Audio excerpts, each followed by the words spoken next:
వ్యవసాయంతో పాటు వ్యవసాయ భూములలో ఎదురయ్యే భూ సమస్యలు, వాటి పరిష్కార మార్గాలపై హెచ్ఎంటీవీ నేలతల్లి నిర్వహిస్తోన్న మీ భూమి మీ హక్కులు కార్యక్రమానికి రైతులు పంపిన ప్రశ్నలకు నిపుణులు సునీల్ కుమార్ విశ్లేషణాత్మక సమాధానాలను ఇప్పుడు చూద్దాం. ఈ వారం వచ్చిన ప్రశ్నలో మొట్టమొదటి ప్రశ్న నిర్మల్ జిల్లా లోకేశ్వరం మండలం గట్చంద గ్రామం నుంచి అడుగుతున్నారు. వీళ్ళు చెప్పింది ఏంటంటే 15 సంవత్సరాల క్రితం వాళ్ళ కుటుంబాన్ని బలవంతంగా తీసుకెళ్ళి వాళ్ళ భూమిని వేరే వాళ్ళ పేరు మీద రిజిస్ట్రేషన్ చేశారు. అట్లా బలవంతంగా రిజిస్ట్రేషన్ చేశారు కాబట్టి మ్యూటేషన్ చేయొద్దని అభ్యంతరం పెడితే గత 15 ఏళ్ళుగా రెవెన్యూ రికార్డుల్లో ఈ రిజిస్ట్రేషన్ డాక్యుమెంట్ని మ్యూటేషన్ చేయలేదు, భూమి వీరి చేతిలో ఉంది. ఇప్పుడు ఆ పాత రిజిస్ట్రేషన్ డాక్యుమెంట్ ఏదైతే ఉందో దాన్ని తీసుకొని ధరణిలో గనక మళ్ళీ వాళ్ళు దరఖాస్తు పెట్టుకున్నట్లయితే మా భూమి ఇతరుల పేరు మీద మ్యూటేషన్ అయిపోతుందా, మేమేం జాగ్రత్తలు తీసుకోవాలని అడుగుతున్నారు. ఒకసారి రిజిస్టర్డ్ దస్తావేజ్ కనుక ఉన్నట్లయితే ఆ రిజిస్టర్డ్ దస్తావేజ్ ద్వారా మ్యూటేషన్కి దరఖాస్తు పెట్టుకోవడానికి అవకాశం ఉంటుంది. కానీ రిజిస్టర్డ్ దస్తావేజు అమలు జరగాలి అంటే అమ్మిన వ్యక్తులు కూడా ఆ మ్యూటేషన్ జరిగే రోజున మీరు కూడా వెళ్లాల్సి ఉంటుంది. అమ్మిన వ్యక్తి తహసీల్దార్ ముందుకు వెళ్లకుండా మ్యూటేషన్ చేయడానికి కుదరదు. 2, రిజిస్ట్రేషన్ జరిగిపోయి 12 ఏళ్ళు దాటిన తర్వాత మళ్ళీ విచారణ చేయకుండా మ్యూటేషన్ చేయడానికి వీల్లేదు. 3వ అంశం ఏంటంటే మీరు ఇప్పటికైనా సరే అది రిజిస్టర్డ్ దస్తావేజు బలవంతంగా రిజిస్ట్రేషన్ చేయించుకున్నారని మీరు చెప్తున్నారు కాబట్టి సివిల్ కోర్టుకు వెళ్ళి ఈ దస్తావేజుని రద్దు చేయించుకోవటమే మీకు ఉత్తమము. ఇప్పటికైనా సివిల్ కోర్టులో కేసు వేసుకొని ఈ రిజిస్టర్డ్ డాక్యుమెంట్ని రద్దు చేయించండి. 2వ ప్రశ్న 25 సంవత్సరాలుగా మేము ప్రభుత్వ భూమిని సాగు చేసుకుంటున్నాము. మా దగ్గర 2000 నుంచి 2012 మధ్యలో పన్ను కట్టిన రసీదు కూడా ఉంది. పహానీలో కబ్జాదారు కాలంలో మా పేరు కూడా వస్తుంది, మాకు లావణి పట్టా వస్తుందా అని చెప్పి ఇది వరంగల్ అర్బన్ జిల్లా నుంచి అడుగుతున్నారు. ఐనవోలు మండలం. సాధారణంగా ఎవరైతే శివాయి జమదారులు ఉంటారో అంటే ప్రభుత్వ భూమిని సాగు చేసుకుంటున్న వ్యక్తులు ఎవరైతే ఉంటారో వారికి ఆ భూమి మీద లావణి పట్టా పొందే అవకాశం ఉంటుంది. 2 విషయాలు అప్పుడు చూస్తారు. 1, ఆ ప్రభుత్వ భూమిని సాగు చేసుకుంటున్న వ్యక్తి భూమి లేని పేద కాదా చూస్తారు. ఆ భూమి ఏదైతే సాగులో ఉందో అది అసైన్మెంట్ చేయదగ్గ భూమియా కాదా చూస్తారు. మీ సాగులో ఉన్న భూమి అసైన్మెంట్ చేయదగ్గ భూమి అయి ఉండి మీరు గనక భూమి లేని పేదవాళ్ళనైతే లావణి పట్టా పొందొచ్చు. మీరు దరఖాస్తు చేయాల్సింది తహసీల్దార్కి దరఖాస్తు పెట్టుకోవాలి. తహసీల్దారే ప్రాసెస్ చేసి తర్వాత అసైన్మెంట్ రివ్యూ కమిటీకి అప్రూవల్కి పంపుతారు. ఇక్కడ మీరు వరంగల్ అర్బన్ జిల్లా అంటున్నారు.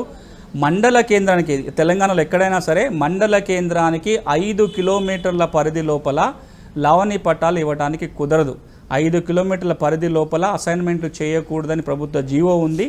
మీరు సాగు చేస్తున్న భూమి మండల కేంద్రం 5 కిలోమీటర్ల లోపల పరిధిలో ఉన్నట్లయితే లావణి పట్టా ఇవ్వడానికి వీలు కాదు.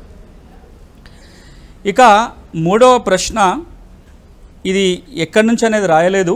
వీరు చెప్తున్నదల్లా ఏంటంటే కొంత భూమి లేని పేదలకు ఇల్లు కట్టుకోవటం కోసం ఇంటి స్థలాలు కేటాయింపు జరిగింది. ఎవరైతే ఇంటి స్థలాలు పొందారో ఆ పొందిన వ్యక్తులు 6 సంవత్సరాలు గడిచిపోయినా సరే అక్కడ ఇంటి నిర్మాణాలు జరగలేదు. ఈ లోపల అక్కడున్న కొంతమంది వారికి ఇచ్చిన ఇంటి స్థలాలని ఇంకా ఇతరులకు అమ్ముకున్నారు.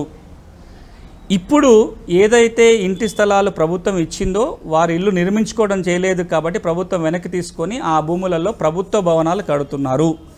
ఈ నేపథ్యంలో భూమి కొనుక్కున్న వాళ్ళ పరిస్థితి ఏంటి, లేదా ఎవరికైతే ఇంటి పట్టాలు వచ్చాయో అమ్మకుండా ఉన్న వాళ్ళకి ఏమైనా హక్కులు ఉంటాయని అడుగుతున్నారు. మొట్టమొదటిది ఇంటి స్థలాలైనా వ్యవసాయ భూమి అయినా ప్రభుత్వం ఇచ్చిన పట్టాలు అసైన్మెంట్ పట్టాలు అమ్మటానికి వీల్లేదు. కొనుగోలు చేస్తే ఆ భూముల మీద హక్కులు రావు.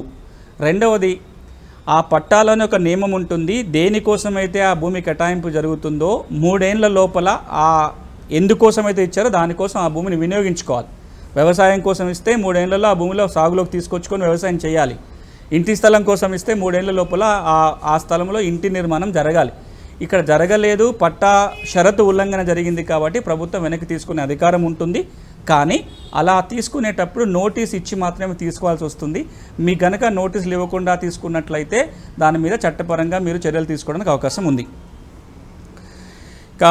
మరో ప్రశ్న ఇది పెద్దపల్లి జిల్లా నుంచి అడుగుతున్నారు. తెలంగాణ. వీళ్ళ పట్టాభూమి ఉంది. 2017 భూ రికార్డుల ప్రక్షాళన జరిగేంత వరకు కూడా పట్టాభూములనే రికార్డులో వచ్చినాయి. కానీ ఇప్పుడు ఈ భూమిని వక్ఫ్ భూమి అనే రికార్డులో పెట్టి నిషేధ జాబితాలో పెట్టారు.